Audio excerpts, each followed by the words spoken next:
Welcome to the Rim Break Rodeo. We hope this video helps.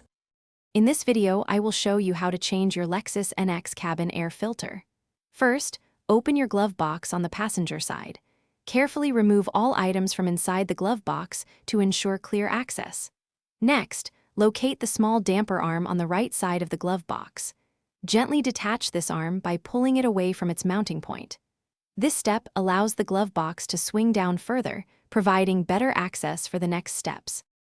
With the damper arm detached, you can now access the filter housing.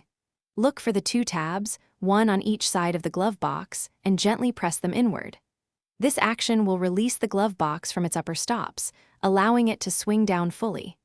Once lowered, you will see the rectangular cabin air filter housing.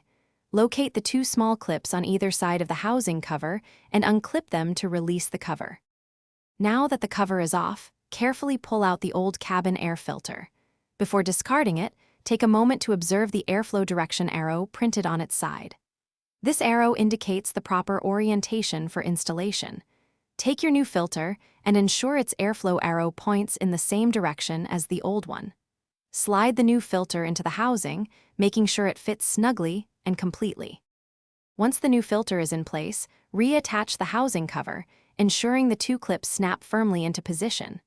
Lift the glove box back into its original position, pressing it inward until the side tabs engage. Finally, reattach the damper arm to its mounting point on the right side. Check that the glove box opens and closes smoothly. Remember to check the description for a link to some amazing darn tough socks and other great deals. Thanks for watching. Consider subscribing if we helped you.